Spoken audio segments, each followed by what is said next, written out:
네, 조국 전 조국혁신당 대표와 윤미향 전 의원에 대한 광복절 특별사면이 주목되는 가운데 잠시 뒤에 이재명 대통령 주재 임시국무회의에서 최종 결론이 나올 전망입니다.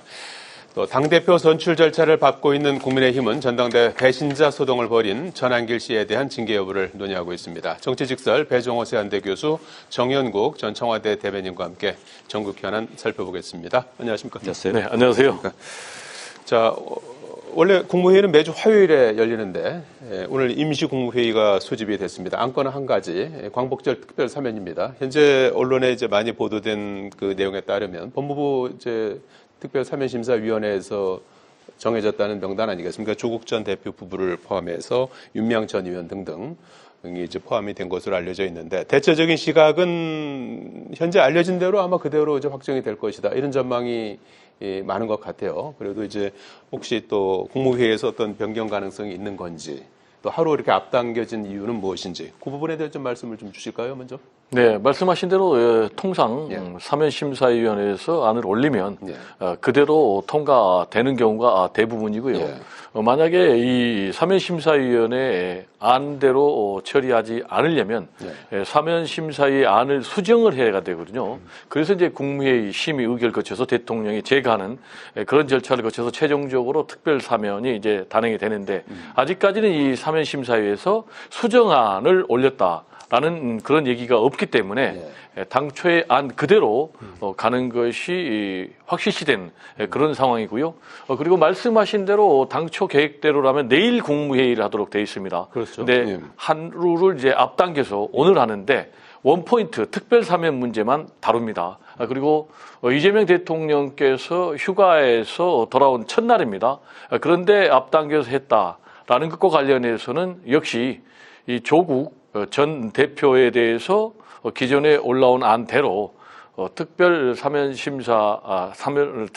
하는 것 아니냐라는 이제 그런 해석이 일반적인 해석입니다. 그런 해석으로는 또 플러스 하면은 역시 이제 조국 전 대표는 정치검찰의 희생양이었다라는 것이 범진보 진영의 일반적인 해석이고요.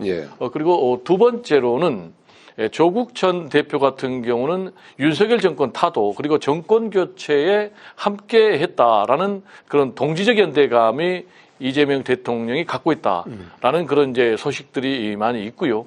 그리고 세 번째로는 이제 범진보 진영에서 강력하게 조국 전 장관 특별사면 단행해야 된다라는 요구를 문재인 전 대통령까지 하고 있고요. 종교계 또 지도자들까지 하고 있고 특히 이제 강성 지지층이 요구를 하고 있기 때문에 이런 부분의 요구를 대통령이 거부하기는 어려울 것이다. 그래서 오늘 조국 전 대표를 포함한 여러 정치인들 거론되는 그런 한 그대로 통과될 가능성이 매우 높다. 이렇게 전망을 합니다. 변경 가능성은 없을 것이다. 알려진 대로 그대로 정치인 사면까지. 물론 이제 뭐 민생사범이라든지 사회적 약자라든지 이런 데 대한 이제 기본적인 사면 복권이 주류고 거기에 덧붙여서 이제 정치인 사면이 지금 붙어 있는 건데 그대로 될 걸로 보십니까? 정 대변인님도? 네, 그냥 그대로 될 것이다. 결정된 게 아닌가 싶은데요. 뭐 특별한 사정 없는 한 그냥 갈 거라고 보여지는데. 그렇습니다. 이게 뭐 이재명 대통령 입장에서 보면은 이 국민 여론이 굉장히 안 좋은 사안이거든요. 빨리 털고 국정에 올인하겠다 이런 의도인 것 같은데 민주당 입장에서는 보면은 이게 조국 전 대표의 이런 혐의에 대해서 정치검찰의 희생양이다 이렇게 얘기를 하는데 이것은 사실 정치 선거법 위반 같은 것도 아니고 이건 입시비리입니다. 입시비리와 관련된 것 아니겠습니까? 입시비리는 국민적으로 굉장히 이게 지금 좀 이게 민감한 주제인 것이거든요, 사실. 우리 아시다시피 아이들 대학 보내기 위해서 학부모들 숨도 제대로 못 쉬는 것 아니겠습니까? 아이들 죽기 살기로 공부를 하고 그렇게 해서 대학을 가는데, 대학 교수라고 하는 이 높은 지위에 있는 분들이 그렇게 모든 온갖 서류를 위조하고 표창장을 만들어서 그렇게 입시비리를 저질러서 아이들을 대학에 보냈다. 이거 누가 그걸 용인을 하겠습니까? 그렇다 그러면은 그럼 우리 다 알다시피 지난 숙명여고 그 쌍둥이 자매들 그럼 그 부모는 3년 만기 복역을 하고 출소를 했단 말이죠. 직장에서 파면을 당했어요. 그렇다 그러면은 그런 분들하고 그러면은 조국 전 대표하고 무슨 어떤 차이가 있다는 겁니까? 권력이 있어서 사면을 해준다는 얘기입니까? 네. 2년 대법원 판결을 받았는데 지금 8개월 지났습니다. 불과 8개월 지났는데 지금 사면 복권을 해준다, 없었던 일로 해준다. 이게 말이 되겠습니까? 지금 안동에서 지금 입시 비리 터졌지 않습니까? 그렇다면 그분들 그러면은 형기 조금 지나고 다 사면 복권 해줄 건가요? 예. 이것은 사회 형평성에서도 전혀 맞지 않는 부분이고 우리 사회를 위해서도 결코 이런 부분에 대해서는 용인돼서는 안 된다고 생각합니다. 이 부분에 대해서는 이재명 대통령이 다시 한번 생각해 볼 필요가 있다고 보여집니다. 예. 네. 그럼에도 불구하고 그간에 이제 알려진 대로 사면 복권은 될 것 같다. 예, 지금 전망을 심사위 위해서도. 통과한 부분에 대해서 대통령실에서 국무회의에서 반려된 경우는 없거든요. 네. 그렇기 때문에 아마도 통과될 거라고 생각이 됩니다. 2시 반에 시작되는 국무회의 어떤 최종 결론이 나오는지 뭐 하실 말씀 있으십니까? 예. 네, 너무 이제 일방적인 시각만 얘기하니까 좀 균형을 잡아야 될 것 같은데요. 왜 조국 전 대표가 정치 검찰의 희생양이냐라고 이제 반박을 했는데 네. 그 이유는 이제 첫 번째로요. 검찰이 사모펀드 비리로 시작을 했는데 이 부분은 다 거의 무죄로 났고 그 과정에서 별건 입시 비리로 유죄 예. 확정 판결을 받았기 때문에 정치 검찰의 희생양이다라는 이제 그런 주장의 첫 번째 근거고요. 그리고 두 번째로는 윤석열 검찰에서 이 검찰 개혁을 좌초시키기 위해서 조국 전 법무장관 당시에 저격했다라는 그 주장이 두 번째 근거인데 예. 역시 이제 윤석열 정권이 들어서면서 검찰 개혁이 좌초가 됐단 말이에요. 그리고 세 번째로는 대권 경쟁자를 제거했다. 당시에 조국 전 법무장관은 문재인 정권의 황태자, 그래서 대권 주자가 확실시되는 그런 인물이었는데 이걸 통해서 제거를 했고 결국은 그 결과 윤석열 당시 검찰총장이 결국 대권 후보가 돼서 대통령이 됐지 않습니까? 그런 부분 때문에 이거는 이제 정치 검찰의 기획수사라는 부분도 상당히 설득력이 있다라는 말씀을 좀 드립니다. 한마디만 더 예. 하겠습니다. 예. 그렇다 하더라도 어쨌든 정치적 요인을 떠나서 입시 비리가 저질러진 거는 사실이잖아요. 그리고 민주당에서 그러지 않습니까? 사법 피해자라고. 알겠습니다. 사법 피해자 그러면은 대법원 확정 판결을 받은 모든 사람들 다 사법 피해자입니까? 말이 되지도 않는 이 주제는 여기까지 하고요. 일단 뭐 국무회의에서 어떤 최종 결론이 나오는지 거기 결론에 따라서 또 국민의 판단은 어떠할지 이 부분은 조금 더 좀 앞으로 좀 다루게 될 주제가 될 수 있을 것 같습니다. 자, 그리고 어제 정청래 대표 체제 출범 후 첫 고위당정 회의가 열렸는데 여러 가지 안건들이 다뤄졌고 그중에서 주목을 끌었던 것이 주식 양도세 대주주 기준에 대한 결론을 내지 못했다고 해요. 그런데 오늘 신임 정책위 의장, 한정혜 정책위 의장이 그대로 두는 쪽으로 50억이죠. 그대로 두는 쪽으로 당의 의견을 전달했다. 이런 입장을 밝혔어요. 그래서 언제쯤 최종 결론이 나올 수 있을까요? 뭐 그대로 가는 쪽으로 가는 건가요? 어떻게 봐야 될까요? 일단 뭐 결론은 예.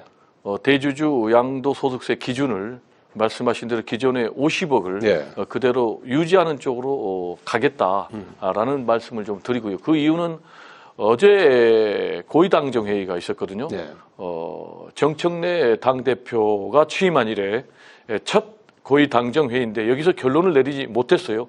근데 그 이후에 말씀하신 대로 한정혜 정책위 의장이 기존안 그대로 가자라고 요구를 했기 때문에 결국 10억으로 강화하는 것 대신에 50억으로 그대로 두는 것으로 갈 것 같습니다. 그리고 한정혜 정책위 의장이 기존의 기준 그대로 가자라는 그 주장의 근거는 우리 주식시장이 그렇지 않아도 변동성이 굉장히 큰데 이 제도를 강화할 경우에는 연말에 또 이 조세 회피 목적으로 대주주들이 대거 매물을 내놓을 것이고 그렇게 되면은 장이 출렁거리고 그렇게 되면은 결국 이제 이 개미 투자자들도 그 피해를 받게 된다. 그리고 특히 이제 코스피 같은 경우는 뭐 회복이 좀 어느 정도 빨리 될 수 있지만은 코스닥 같은 경우는 6개월 정도까지 시간이 걸린다.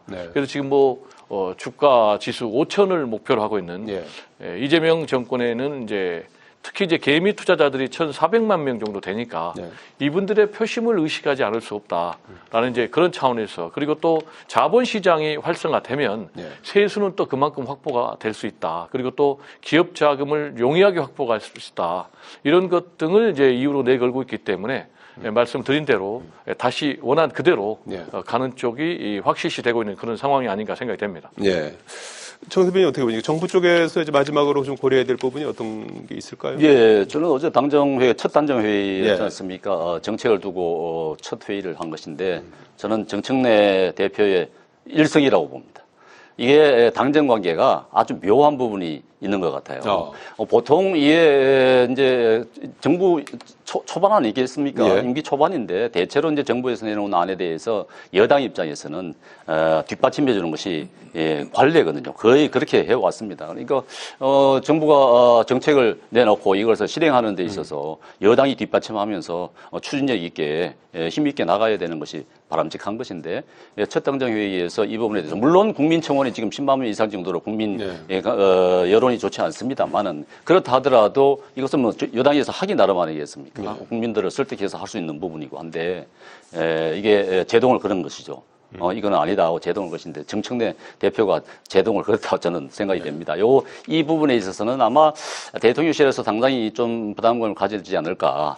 제가 생각하기에는 당정 간에 이게 아주 어느 정도의 주도권 싸움 비슷한 그런 양상으로 뛰지 않을까. 그런 성격이 있다. 그렇게 생각이 됩니다. 예. 자, 최종적으로 이제 어떤 결론이 나올지 주목되는 부분이고요. 국민의힘 당윤리위원회가 오늘 전환길 씨에 대한 징계 여부 논의에 착수했습니다. 지난주 금요일에 있었던 대구 합동연설회에서 소란을 일으켰죠. 그래서 논란이 됐는데 전당대 선관위에서도 내일부터 진행될 연사회에서 전시회 출입을 통제하는 방안을 마련할 전망이라고 합니다. 일각에서 이제 제명 조치까지 검토하고 있는 상황인데 이 징계로 좀 이 부분이 좀 일단락 될까요? 이 내용이 어떻게 보셨습니까? 뭐 징계한다고 그래도 네. 국민의힘은 민심과 역행하는 그런 상황이 계속될 것으로 보여집니다. 지금 뭐 국민의힘은 정상적인 정당이라고 할 수 없는 그런 상상도 할 수 없는 일이 계속 진행되고 있는 현실인데 이런 이제 국민의힘이 헌법 가치를 사실상 부정하는 그런 행보를 계속하고 있는 것은 역시 강성 구구 세력들, 뭐 전환길 씨 같은 그런 구구 세력들과 또 윤어게인을 외치는 친윤 세력들, 영남 TK, 그리고 합리적이고 또 건강한 그런 보수들이 다 떠나고 강성 지지층만 남아있는 이런 국민의힘의 현 주소들이 어우러져서 나온 것으로 보여지고 지금 전환길 씨가 지금 자칭 전환길 TV 언론인이다. 발행인이다 라면서 TK 합동연설회장에 참석을 해서 그 출입증을 배신자라고 출입증 언론 출입증을 폐용했다면서요? 네, 그러니까 그게 이제 지금 국회에 출입 등록증은 정식적으로 발부가 되지 않았고요.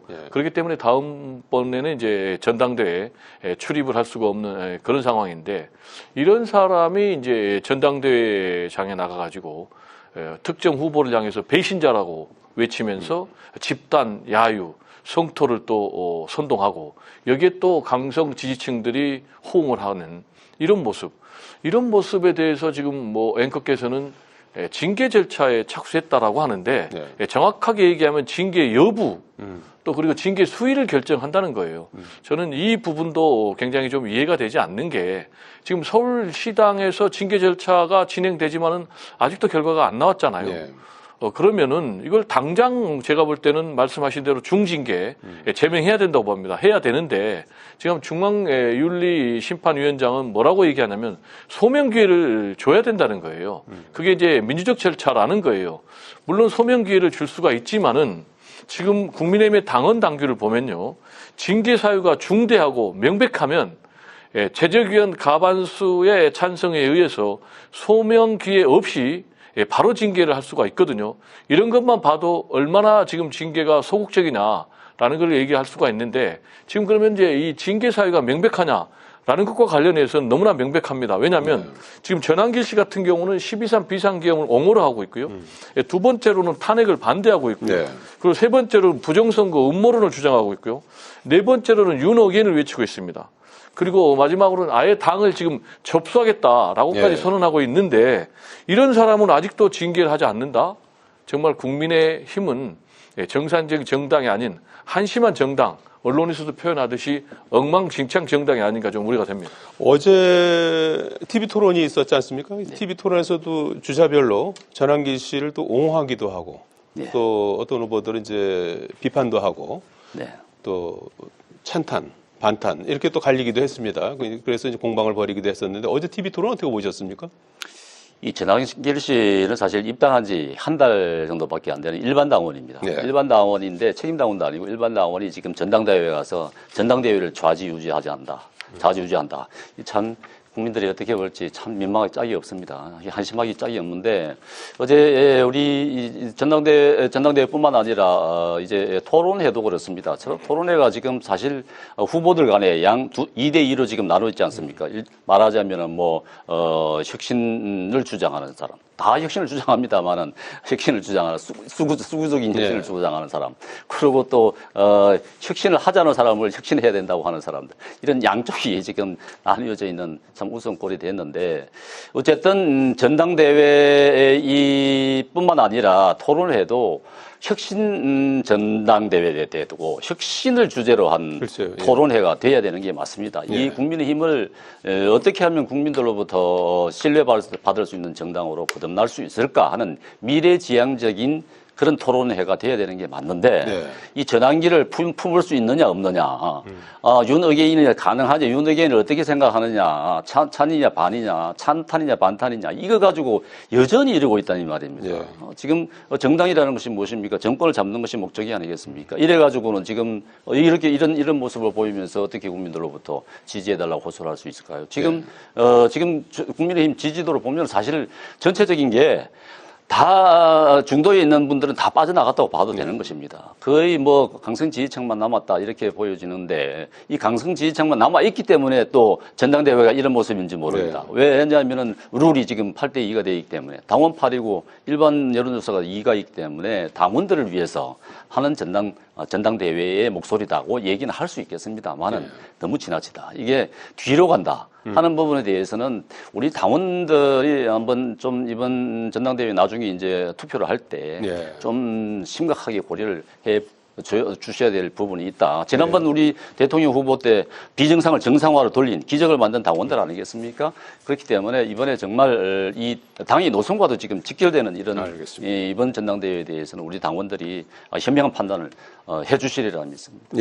열흘 22일에 전당대회가 열리는데 열흘 앞으로 다가왔는데 안팎으로 상당히 국민의힘은 좀 어려운 상황에 계속 놓이는 것 같습니다. 지금 내란 특검팀이 이른바 이제 계엄 해제 방해 의혹에 연루된 국민의힘 의원에 대한 수사에 속도를 내고 있습니다. 오늘 조경태 의원을 시작으로 해서 추경호 당시 원내대표, 나경원 의원 이 두 분은 그 윤석열 전 대통령이 그 비상계엄을 선포한 12월 3일 그 계엄 발령 직후에 통화를 했던 그런 그 분들이죠. 그래서 중진 의원들을 소환하면서 국민의힘 지도부가 계엄 해제 표결 불참을 유도했는지 이 부분을 이제 조사한다고 하는데 이 수사 상황 어떻게 저는 어떻게 미칠까요? 내란 특검이 국민의힘이 이 내란에 연루됐다라는 그런 의혹을 반드시 밝혀내야 된다. 왜냐? 다시는 이런 일이 대한민국에서 재발되지 않아야 되기 때문에 그렇습니다. 그리고 저는 밝혀낼 것이다. 이렇게 저는 생각을 하고 있습니다. 그 이유는 말씀하신 대로 국민의힘 의원으로는 조경태 의원이 참고인 자격으로 내란 특검에 오늘 출석해서 처음으로 조사를 받았는데 특검 조사 받기 전에 이 조경태 의원이 무슨 얘기를 했냐면은 당시에 국회 계엄 해제 의결할 때 당 지도부에 의해서 혼선이 빚어진 것은 틀림이 없다라고 분명히 얘기를 했고요. 그리고 아직도 내란이 끝나지 않았다. 그런데 지금 국민의힘에는 내란 동조 세력이 분명히 존재한다라고 얘기를 했단 말이에요. 그러면 잘 아시겠지만 당시 국회에서 12.3 비상계엄 해제 의결할 때 추경호 원내대표 등 당 지도부가 국회 본청에서 모여라 또는 뭐 당사에서 모여라 라면서 오락가락하면서 결과적으로 국민의힘이 소속이 108명인데 예. 18명밖에 표결에 참여하지 않았거든요. 그래서 이 부분에 대해서는 특검은 의도적인 국회 계엄 해제 의결 방해 행위다라고 보고 있고 또 그리고 12.3 비상계엄이 일어난 지 1시간 뒤에 당시 윤석열 전 대통령하고 예. 추경호 원내대표 그리고 나경원 의원이 통화를 했단 말이에요. 1시간 뒤에. 그런데 이 두 사람 다 결국은 계엄 해제 의결에 불참을 했지 않습니까?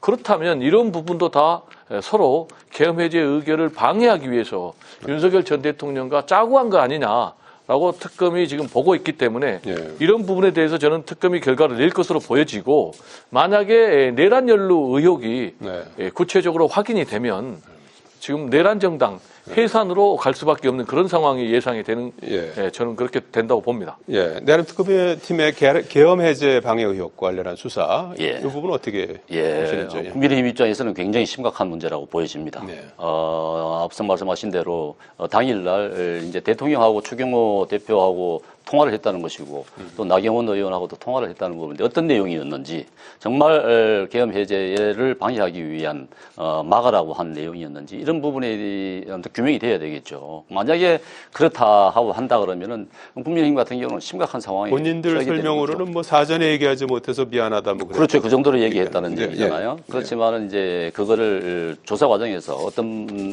문제가 드러날지는 모르겠습니다만은 어쨌든 국민의 입장에서는 굉장히 심각하다. 이거 잘못하다가는 내란 방조 내지는 동조 이렇게 몰고 갈 것이고 또 뭐 정청래 대표는 이미 뭐 정당 해산을 갖다가 소리 높이서 외치고 있는데 이런 쪽에 이제 국민의힘이 미래가 지금 달린 그런 내란 특검이라고 보여집니다. 이 상당히 심각하게 보고 있습니다. 예.